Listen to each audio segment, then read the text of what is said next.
राधे राधे, जय श्री कृष्णा। आज की कथा में आप सभी भक्तों का हार्दिक स्वागत है। भगवान श्री कृष्ण और श्रीमती राधा रानी की कृपा सदैव आप पर और आपके समस्त परिवार पर बनी रहे। दोस्तों, मार्कंडे जी कहते हैं कि हे राजन, त्रिपुरी क्षेत्र में ही मरकटी तीर्थ है और मरकटी तीर्थ के पूर्व भाग में परम उत्तम भृगु तीर्थ स्थित है। कार्तिक की पूर्णिमा को इस तीर्थ में स्नान करके मनुष्य सब पापों से मुक्त हो जाता है। वहीं नरकेश्वर नाम से प्रसिद्ध भगवान शिव हैं, जो स्वर्ग और मोक्ष देने वाले हैं। उनके आगे बांस का वृक्ष दिखाई देता है और उसके पूर्व भाग में त्रिलोचन नामक महादेव जी विराजमान हैं।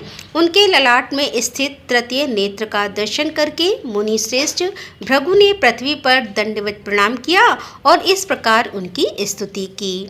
भृगु जी बोले कि जो सब जीवों के भीतर उनके आत्मा रूप से विराजमान है, समस्त भूतों के ईश्वर हैं, कल्याण एवं ऐश्वर्य प्रदान करने वाले हैं, सबका पाप हर लेने के कारण जिन्हें हर कहते हैं, जो कल्याण स्वरूप, तेज स्वरूप, पशुपति एवं अखिल विश्व के स्वामी हैं, जिनमें दोष मात्र का सर्वदा अभाव है तथा जो नित्य विज्ञानानंद स्वरूप हैं, उन भगवान शिव को मैं प्रणाम करता हूँ। हे प्रभु, मैं दूसरों का तिरस्कार करने के पाप से पराजित हूँ, मेरी उस पाप से रक्षा कीजिए। हे परमेश्वर, इस क्षण भंगुर शरीर के भीतर मेरे मन में आत्मा अभिमान का उदय हो गया है। मैं देह को ही आत्मा मानने लगा हूँ। अतः कुमार की ओर दृष्टि रखने वाले मुजदीन की आप रक्षा करें।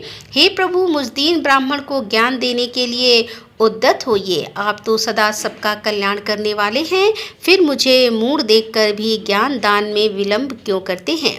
हे हरि, आप मेरी बढ़ी हुई तृष्णा को हर लें और मुझे स्थिर रहने वाली लक्ष्मी प्रदान करें। हे महेश्वर, आपके तीर्थों में जाने मात्र से जो पुण्य होता है, वह सदा ही मोह का उच्छेद, पापों का विनाश और संसार सागर से उद्धार करता है। परंतु मुझ भाग्यहीन ने उस पुण्य का संचय भी नहीं किया है। महर्षि भृगु के द्वारा कहे हुए इस करुणा हृदय नामक स्रोत का जो प्रतिदिन प्रातः काल उठकर पाठ करता है, वह परम गति को प्राप्त होता है। इस स्रोत से संतुष्ट होकर भगवान शिव ने भृगु से कहा कि हे विप्रवर, तुम्हारे मन में जिस जिस वर की अभिलाषा है, वह सब मैं तुझे दूंगा, साथ ही तुम्हें देव दुर्लभ उत्तम सिद्धि भी प्रदान करूंगा।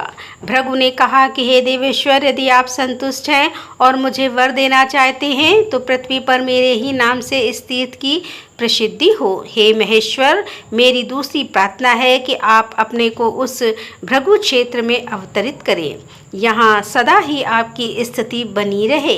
भगवान शंकर बोले कि हे विप्रवर, ऐसा ही हो, तुम्हारे ही नाम से इस क्षेत्र की ख्याति होगी।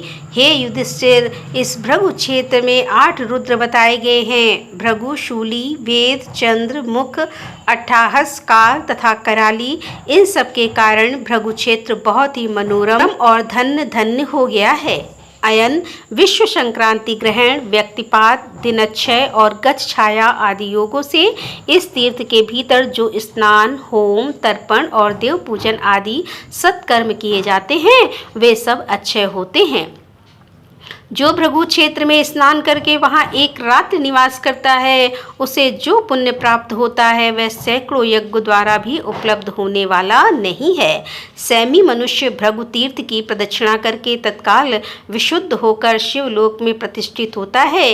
इस तीर्थ के महान से मनुष्य पातकों से मुक्त हो जाता है। प्राचीन काल में मोहन नाम से प्रसिद्ध एक गंधर्व राज था।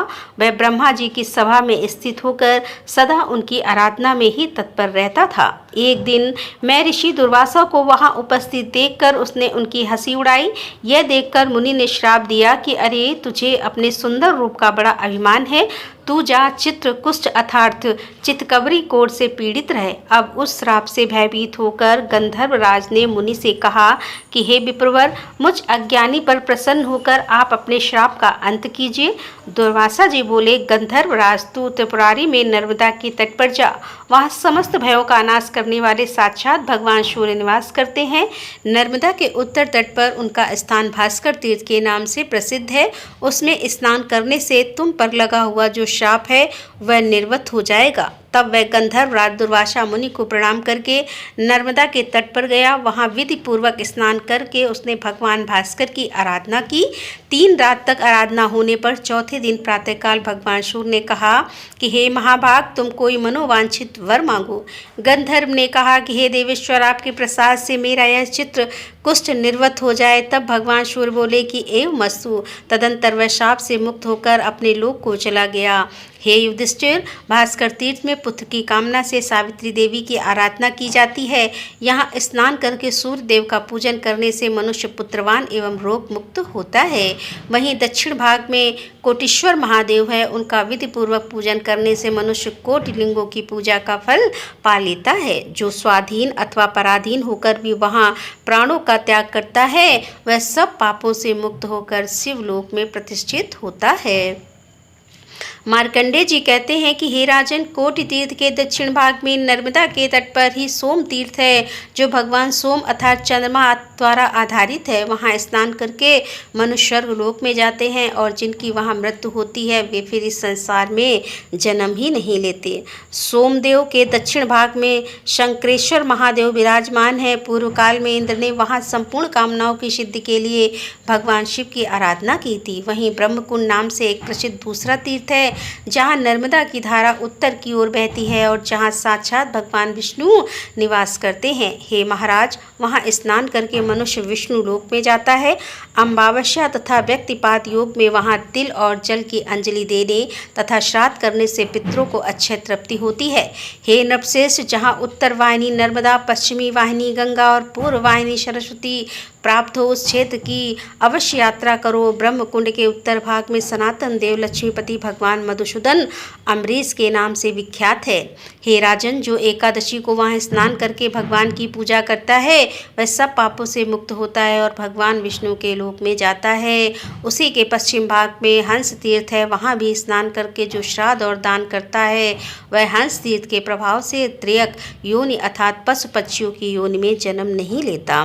उसके पश्चिम भाग में महाकाल नाम से प्रसिद्ध शिवलिंग है, जिसकी विधि पूर्वक पूजा करके मनुष्य भगवान शिव के लोक में चला जाता है।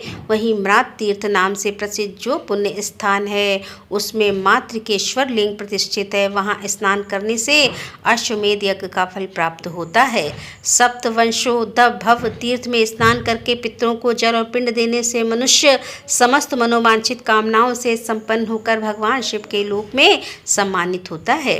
वहां से पश्चिम ओर बहोश्वर लिंग है, जिसकी आराधना साक्षात ब्रह्मा जी ने की है। वह शीघ्र ही समस्त कामनाओं के अनुसार फल देने वाला बहोश्वर देव के दर्शन से मनुष्य सब पापों से मुक्त हो जाता है। मंगल और चतुर्दशी को विधि पूर्वक उनकी पूजा करके शिव भक्ति में तत्पर रहने वाला मानव शिवलोक में प्रतिष्ठित होता है। उसके पश्चिम भाग में सिद्धेश्वर नामक प्रसिद्ध शिवलिंग है। उसी के समीप सब पापों का नाश करने वाला सिद्धेश्वर तीर्थ भी है। वहाँ स्नान करने से स्वर्गलोक की प्राप्ति होती है और जो वहाँ मृत्यु को प्राप्त होते हैं उनका फिर संसार में जन्म नहीं होता। पौष मास के शुक्ल पक्ष की अष्टमी तिथि को विधि पूर्वक उनकी पूजा करके मनुष्य स्वर्गलोक में आदर पाता है। उससे उत्तर भाग में विश्वविख्यात संगम तीर्थ है। वहाँ गंगा, यमुना और नर्मदा का नित्य संगम जानना चाहिए। हे महाराज, उसमें स्नान करने वाले को अश्वमेध यज्ञ करने का फल प्राप्त होता है। उस तीर्थ में पितरों का श्राद्ध अवश्य करना चाहिए, वह उनकी प्रसन्नता को बढ़ाने वाला होता है। राजा ने पूछा कि हे मुनि श्रेष्ठ, इस तीर्थ में गंगा और यमुना कैसे आई, यह प्रसंग भी विस्तार पूर्वक बतलाइए। मार्कंडेय जी बोले कि हे राजन, त्रिपुरी में मतंग नाम से प्रसिद्ध एक धर्मपरायण राजसी रहा करते थे। वे भगवान शिव के भक्त, महान योगी और वेद वेताओं में श्रेष्ठ थे। एक दिन तपस्वी मतंग मुनि के समीप उसी मार्ग से जाते हुए सप्त ऋषिगण आए और उन्होंने उन ऋषियों को नमस्कार करके अर्घ और पाद आदि के द्वारा उन सब की पूजा की। जब वे सब लोग कुशासन पर विराजमान हो गए तब मतंग मुनि विनय पूर्वक बोले कि हे महर्षियों, आज मैं धन्य हो गया, क्योंकि आज मेरे यहाँ श्राद्ध के दिन आप जैसे महात्मा ब्राह्मण पधारे हैं। महामुनि मतंग का यह वचन सुनकर वशिष्ठ जी बोले कि हे राजन, ऋषि हम लोग तो गंगा यमुना के संगम में स्नान करके ही भोजन करेंगे। तब मतंग जी ने हंसकर कहा, अच्छा, आज यहीं गंगा यमुना के संगम में आप लोगों का स्नान होगा। ऐसा कहकर मुनि ने ध्यान में स्थित होकर गंगा और यमुना का आवाहन किया। उनके आवाहन से गंगा और यमुना दोनों नदियां तत्काल ही वहां चली आईं। तब मतंग जी ने कहा कि हे मुनिवरों, अब आप लोग गंगा और यमुना के संगम में स्नान करें।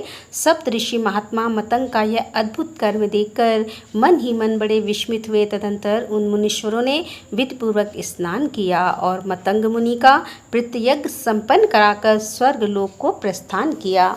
गंगा और यमुना दोनों ही नर्मदा में समा गईं। इस प्रकार वहां सब पापों का नाश करने वाला श्रेष्ठ संगम तीर्थ प्रकट हुआ, जो मनुष्य सब धर्मों से संपन्न और शिव भक्ति में तत्पर होकर सोमवती अमावस्या के दिन संगम तीर्थ में स्नान करता है, वह पहले और पीछे की 7 पीढ़ियों का उद्धार करके तत्काल विशुद्ध होकर स्वर्ग लोक में सम्मानित होता है।